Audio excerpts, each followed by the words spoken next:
Nothing lasts forever, and yet there are things, places, and life that are lost and yet leave an indelible effect on the world's landscape. Of particular interest to a globetrotter, or someone who just likes to explore, are cities and civilizations that once lived and thrived and are now reduced to mere emptiness, with buildings and structures standing like stark reminders of life. It's a fascinating and harrowing experience at the same time if you crave such adventures. But if you are, we have compiled for you a list of the biggest abandoned cities or ghost towns in the world that you absolutely must visit.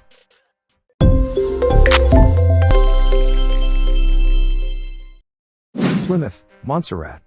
The Pompeii of the Caribbean.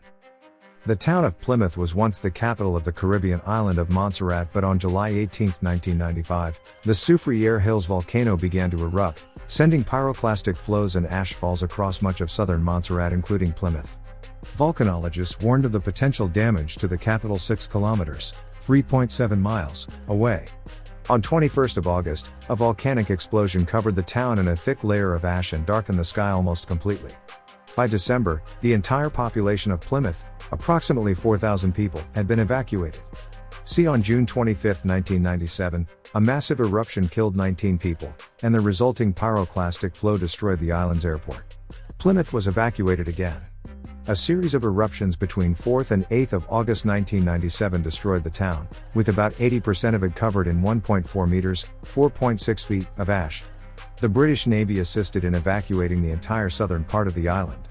Over 8,000 refugees never returned, with many finding new homes in the other British overseas territories in the Caribbean or in the United Kingdom itself. The entire southern part of the island was abandoned, and an exclusion zone was created around the volcano, meaning travel to the south was restricted. Although completely abandoned, Plymouth is still classified as the capital and therefore is the world's only ghost town capital of any political territory. The government was moved to Breides in the northern part of the island. However, a large number of shops and official buildings were left behind, buried in the ash in Plymouth. A new airport opened in 2005 at Gerrards, with flights to Antigua and other nearby islands. A new port and government building are being constructed at Little Bay. It is intended to become the new capital once complete. While the island of Montserrat has begun to recover, its former capital Plymouth lies abandoned. Fordlandia, Brazil. The failure of Henry Ford's utopian city in the Amazon.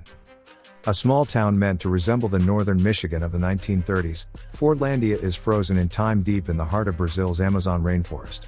This remote piece of land was developed in 1928 by the Ford Motor Company as a means for the largest rubber plantation on the planet. Although a promising idea and a major investment, the project turned out to be a complete failure. Let's find out the reasons why this venture was not successful, and what has become of this now abandoned miniature Midwest-style factory town. Henry Ford, one of America's wealthiest men, set his sights to build a rubber plantation and provide a better way of life for the Brazilian workforce. Situated on the banks of the Rio Tapajós near the city of Santarém, Brazil, Fordlandia was the centerpiece town of a land grant concession, consisting of 2.5 million acres.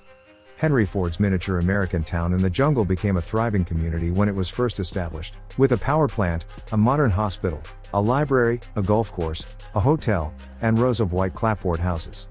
As the town's population grew, all manner of businesses followed, including tailors' shops, bakeries, butcher shops, restaurants, and shoemakers. The overall concept of Fordlandia attracted local workers, offering a decent wage of 37 cents a day, about double the normal rate for that line of work. Despite these promising first impressions, Fordlandia's closure came down to two major factors. 1. Ford's rule on the workers' lifestyle, but what he referred to as the healthy lifestyle. This caused a culture clash amongst the Brazilian locals, who were forced to obey the mandatory American lifestyle and values. The plantation's cafeterias were self-serve, which was not the local custom, and they provided only American food like hamburgers. Living in American-style houses could have been considered bearable to an extent. However, the workers were assigned a number on their ID badge, which was deducted from their first paycheck. Brazilian laborers were also required to attend American festivities on weekends, such as poetry readings, square dancing, and English language sing-alongs, alien to their customs. 2. Ford's managers were not armed with the necessary knowledge of horticulture. In December 1930, riots escalated. One worker described it as resisting being turned into 365-day machines, and this became the start of the end to Ford's investment. Today, Fordlandia is a modern ruin in the Brazilian jungle that illustrates the limits of globalization. Gunkanjima, Hashima, the abandoned battleship island in Japan. Hashima, located off the coast of Japan, is often called Gunkanjima, literally meaning Battleship Island. The man-made sea walls give the island the appearance of the Tosa, the Japanese warship. The island was once a symbol of the rapid industrialization of Japan, but it has been abandoned since 1974. Coal was discovered on the island in 1810, but it was not until 1887 that mining operations began. Mitsubishi Goshi Keisha bought the island in 1890 and began extracting coal from the seabed. Japan's first reinforced concrete building was built on Hashima in 1916. The 7-story building was a residential block to house miners. Concrete was chosen as the best material to use because of the harsh conditions and to protect against typhoon destruction. Further concrete buildings followed, including a school, kindergarten, hospital, town hall, shops, and countless residential buildings. They began forcing Korean and Chinese prisoners to work on the building projects on Hashima. They were forced to work under harsh conditions and brutal treatment, and it is estimated that 1,300 of those conscripted laborers died on the island due to underground accidents, exhaustion, and malnutrition. As Japan rapidly industrialized after the war, Hashima's output continued to grow and its population peaked at 5,259 in 1959. In the 1960s, petroleum replaced coal as the dominant fuel in Japan and around the world. As a result, many of the coal mines in Japan began closing and production on Hashima was wound down. It was finally closed in January 1974, and by April 20 that year, the final inhabitants left. It has been abandoned ever since. Wittenoom, Australia. Wittenoom is about 300 kilometers south of Port Hedland and 1,400 northeast of Perth in the iron ore rich Hamersley Range. The declared contaminated area covers 50,000 hectares. 30 years ago, Midnight Oil sang about the human and environmental devastation caused by asbestos mining in the remote Western Australian town of Wittenoom. The rest of a population that totaled 20,000 through its heyday long ago abandoned the area, which has been taken off maps and is no longer marked by road signs. The Wittenoom mine, which once exported blue asbestos to the world, was closed in 1966 and is blamed for causing the deaths of at least 2,000 workers and their families who breathed in the deadly fibers. Blue asbestos, properly known as crocidolite, was dug out of Wittenoom with little or no care for decades before the full extent of its dangers were known. It is considered the most dangerous kind of asbestos, with straight, needle-like fibers that are easy to inhale. Blue asbestos was widely used in pipe insulation, thermal insulation and rope lagging, and found in cement sheets, fireproofing ceiling tiles. In December 2006, the Western Australian government announced the town's official status would be removed, and it was degazetted the following year. Varosha, Cyprus. The suburb of Varosha, or Maras, in the city of Famagusta, was abandoned during the 1974 war in Cyprus. The area was sealed off by the invading Turkish forces and has remained so ever since.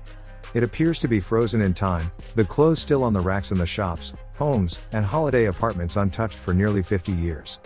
On August 16, 1960, Cyprus became an independent country following an agreement between Britain, Greece, and Turkey. Not long after, violence erupted between the two sides. Turkey threatened to invade the island in 1964 to protect the Turkish minority, but US President Lyndon B. Johnson wrote a strongly worded telegram warning against it, fearing the Soviet Union would intervene on behalf of Greece. King Constantine II responded by dispatching 10,000 troops to Cyprus and calling for a speedy union with the mother country. On July 15, 1974, President Makarios III of Cyprus was ousted in a coup d'état orchestrated by the Greek military junta. They planned to force the country into the union with Greece. In response, the Turkish army invaded the island 5 days later on July 20, 1974 to restore the constitutional order agreed in 1960.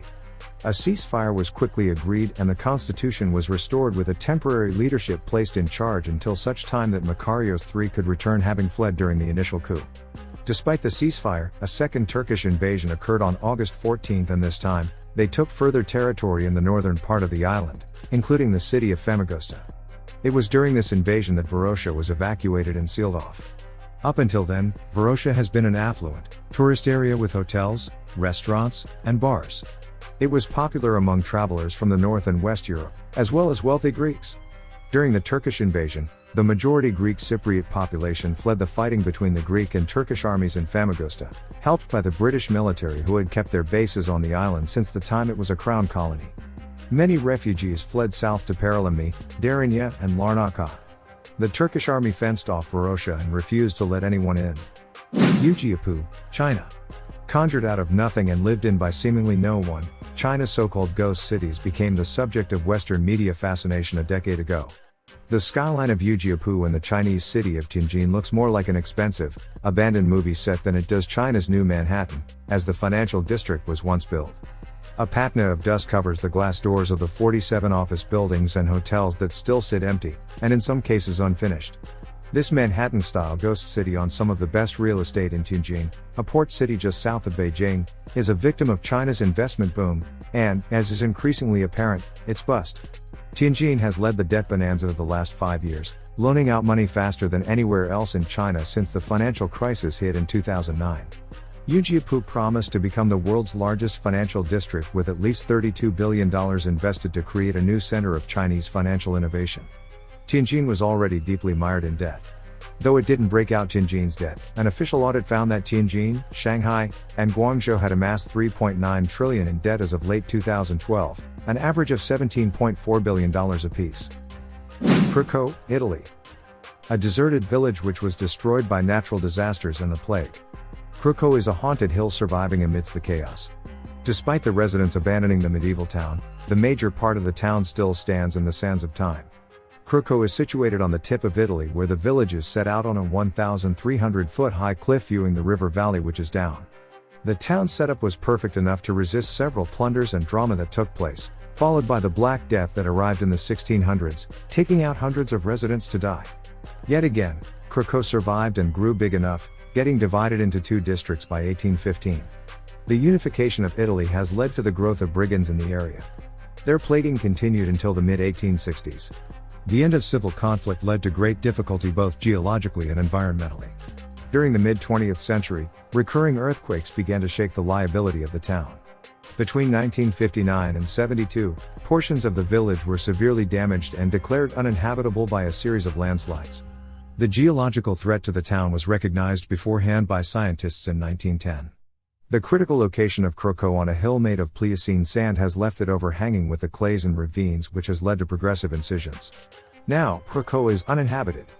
In 1963, the 1,800 inhabitants were moved to a valley at closer proximity called Krko Peschiera. That population is now reduced to below 800 inhabitants. Borj Al Babas. The Borj Al Babas resort promised high-end European-inspired chateau and lavish amenities for its well-to-do buyers, but what should have been a dream development soon turned into a nightmare. Let's explore Turkey's eerie abandoned town, where Disney-inspired fairy tale mansions sit empty in a sea of construction debris. Click or scroll on to discover the strange story behind the deserted development. Buoyed on by a booming property market, Suro Group, the developer of the project, envisaged a whimsical and romantic spa resort with 732 villas. The firm plumped for an idyllic 250-acre site just outside the historic town of Mudurnu in the hills of northwestern Turkey, and construction on the fanciful $200 million development began in around 2011. This particular part of Turkey has long been popular with visitors from the Gulf, who are drawn to its pleasant climate, verdant scenery, and tranquil spa towns. Meanwhile, local opposition to the controversial project was mounting as the firm caused environmental damage, had debt problems, and bankruptcy orders. At the time, Suro Group said that the company only needed to sell an additional 100 villas to pay off its debts. Yet sadly for the group, nothing much seems to have happened in the years that followed Yurdelin's positive comments. Borj Al Babas has pretty much become an abandoned ghost town. Now, the abandoned buildings sit empty in an eerie landscape of seemingly never-ending houses. Times Beach, the contaminated ghost town. Times Beach was located near St. Louis, Missouri, USA, and its abandonment is one of the most interesting stories of any ghost town. Over 2,000 people lived in the town until 1983 when it was evacuated as a result of dioxin contamination. It had a population of 1,240 in 1970. The area was prone to flooding and so many of its earlier buildings were built on stilts. In the 1960s, the Northeastern Pharmaceutical and Chemical Company Incorporated, NEPCO, opened a facility in Verona which primarily produced hexachlorophene, an antibacterial agent used in products such as soap and household disinfectants. One of the byproducts of the production was dioxin, a toxic compound known to have adverse effects. 18,500 gallons of the chemical waste was collected from the Verona facility by Bliss and brought to his facility in Frontenac, Missouri, where he mixed it with used crankcase oils. He used the mixture to spray on the floor of his horse arena to control the dust.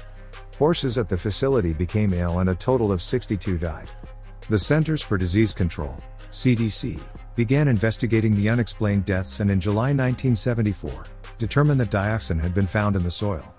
The Centers for Disease Control, CDC, began investigating the unexplained deaths and in July 1974, determined that dioxin had been found in the soil. The site where Times Beach once stood is a state park that celebrates the famous Route 66, and recent tests show no evidence of danger to visitors or workers. Which of these do you secretly most want to visit? Let us know in the comments section. Thanks for watching.